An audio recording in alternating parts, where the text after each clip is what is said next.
Please get out. Get out of this property. Immediately get out. Get out of this property immediately.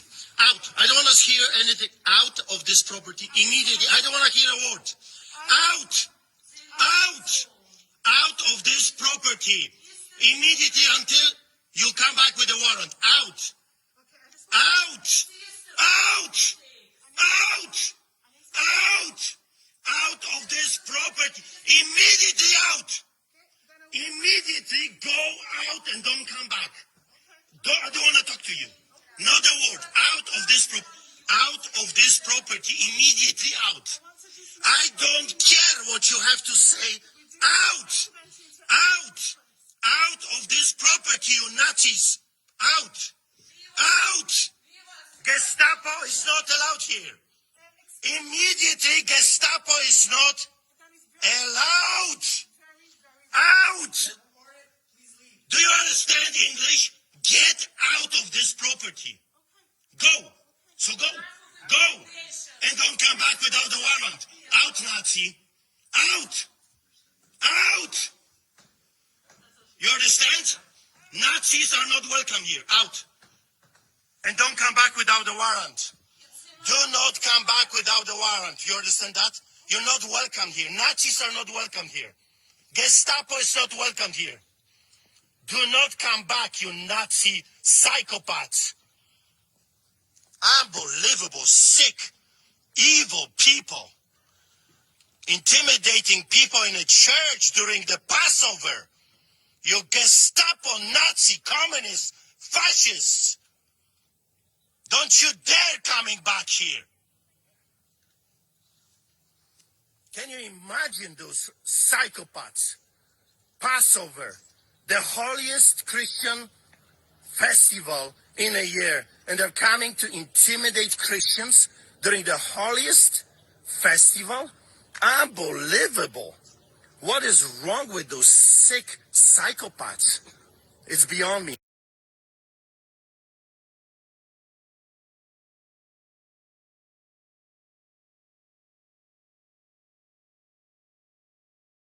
That includes New Orleans, where today authorities stepped up their efforts to empty the city. Bob Woodruff is there again tonight with an extraordinary human drama unfolding. Bob? That's true, Elizabeth, and good evening from New Orleans. Here, the police and the National Guard find themselves in a very difficult position tonight to try to carry out an order to force people from the city without actually using force. Today in New Orleans, they got a lot tougher on the holdouts. Police department, anyone home? Not only the flooded areas, but New Orleans' driest and wealthiest neighborhoods, too. Police department! The police and National Guard going street by street, house to house. We need to make sure, too, that whenever we knock on doors, people refuse to leave. We need to make note, call it in. They say there are no orders to use force, just strong persuasion, sometimes entering open houses with guns drawn, and instructions to disarm anyone inside. You said guns will be taken? No one will be able to be armed. We will take all weapons. That happened today in this wealthy neighborhood where homeowners had armed themselves to protect their mansions. Residents were handcuffed on the ground. In the end, police took their weapons but let them stay in their homes. They were a little bit threatened because our weapons were bigger than their weapons. For many of the police and guard troops, it is an uncomfortable job to do this in an American city. This guard unit occupied a church, using it as a base camp. They had to leave a note because they could not get hold of the pastor to get permission. It is surreal. Yeah, you never expect to do this in your own country. Chris Montgomery says he'd rather be in Iraq than patrolling American neighborhoods. Walking up and down these streets, you don't want to think about the stuff that you're going to have to do. Somebody pops around the corner. Be shooting in America. Yeah. Well, you saw a Canadian pastor who happens to be a real patriot stand up to the cops, to a health inspector with a balled up fist. I would imagine with a balled up fist and a video camera. Looks like you American so-called patriots need to step up your game. I didn't see any one of you stand up to the ATF when they most recently tried to ban pistol braces. As far as what I've heard, the ATF's still trying to ban pistol braces. I didn't see any one of you stand up to the ATF when they raided Polymer 80's company. A real Canadian patriot actually stood up for his rights and successfully kicked the cops and the healthcare, not healthcare, but the health inspector off his property. Tell you what would send a clear message. A gun pointed at him. A shotgun, to be more precise. Shotgun preferred. And those of you saying, you cop bootlickers, you can't put a gun at the cops. Bullshit. When somebody tells the cops or whoever to get off his or her property multiple times and you don't do it, that's grounds to get your ass shot. You get to meet your maker. Or you meet the reaper. One way or the other. I don't give a damn. If you face the reaper or you just meet your maker, I don't give a damn.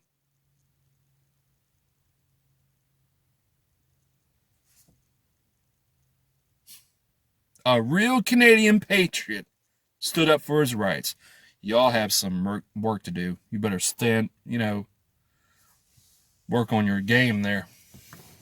You saw another video of these federal agents working alongside with the military and the local cops, illegally trespassing on people's private properties to illegally confiscate their firearms in 2005 in New Orleans, all because of the fact of Hurricane Katrina hit the U.S. Y'all thought I was joking, okay. Y'all want to keep on saying, people like Thomas Spearman say to me, oh, well, you're just paranoid, Red, because you have this unrealistic belief that the cops and healthcare providers are going to show up to your doorstep, break into your home, and force you to take the COVID-19 vaccine. You're just paranoid. When it happens to you, don't come crying to me. Don't bitch and complain about it. Here pretty soon, a big gun confiscation is going to happen. And you cops, you better choose your side wisely. And you cops the good cops out there, do exactly what I fucking tell you. The cops that you're so sick and tired of, supposedly you're so sick and tired of, who gives you a bad name, the cops who violate people's rights on a daily basis, how about you point your guns at their heads or at their chest? If you're not willing to do that, I don't support you. Don't support you right now. Until you point your guns at the bad cops for violating people's rights, murdering people for no damn reason, you're on your fucking own. That's some real talk. You keep on saying, oh, I support the Second Amendment. I'm not going to enforce unconstitutional gun laws. I'm not going to enforce red flag laws. Prove it through your actions. Saying you support the Second Amendment is one thing. But actions speak louder than words. You know that to be a fact. That's for a fact, dude. The same old repetitive comments being said. Oh, well, when tyranny becomes law, rebellion becomes duty, and you say this, when the true liberty needs to be refreshed from time to time with the blood of patriots and the blood of tyrants, and you also say this, when a law is unjust, a man is not only right to disobey it, he's also obligated to do so. So do something. Do something about it. Stand up to the ATF, to the local cops, the corrupt cops who violate your rights. Stand up to the politicians who violate your rights as well. That includes the Republican and Democratic politicians. Stand up to them. I'm not talking about standing up to them by suing them, peacefully protesting in these pro-2A rallies, or fighting in the voting booths. I'm talking about standing up to them literally with balled up fists, with your shotguns, AR-15s, and handguns at the ready. But that's not going to happen, because most gun owners today are too pussified to fire the first shot or fire back. But you're not scared to shoot the people who try to threaten your lives, your families, who break into your homes and try to rob you. I have no doubt you will shoot those people. No doubt in my mind. But as far as starting the Civil War and finishing it, that I do doubt. I doubt that. I seriously doubt a Civil War will occur in my lifetime. It's like I said, some of you are overweight. You either have one or a few health issues. I'm dealing with one right now.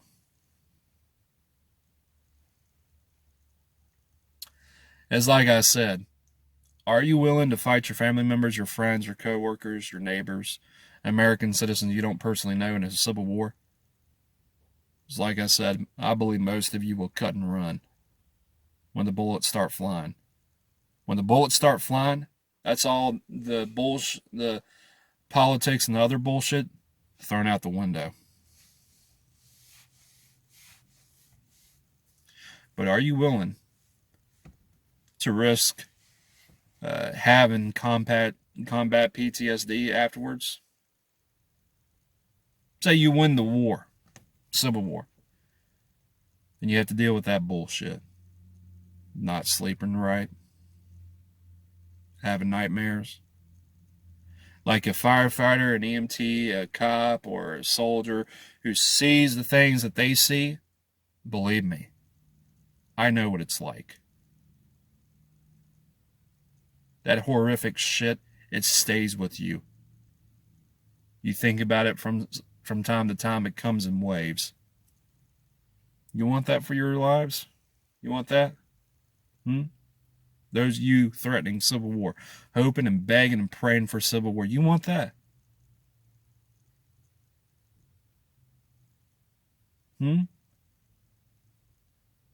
gonna do something about it? What are you gonna do?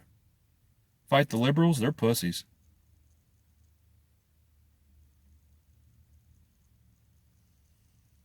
You gonna fight the cops on your own? Huh?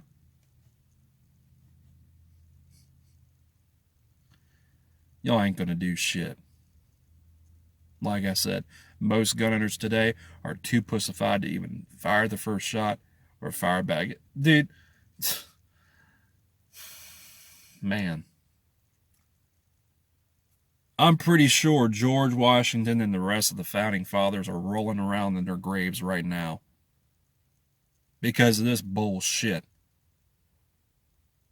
And it doesn't make any sense to me that most of you say you support the cops, but you're against big government. Yet you support a government agency, department, police department, or a sheriff's office. That makes no sense to me. You wave around your thin blue line American flags and your don't tread on me flags. You're advertising to the world that 1 minute you're all for the totalitarian authority kind of thing, and the next minute you're saying that you're a patriot, you're a rebel and all that. It's like I said, you call yourself a good outlaw, a patriot, a Christian, you better live that life 24/7, 365 days of the year, and 52 weeks of the year. None of this half in, half out bullshit. Either all in or you're out. That's some real talk.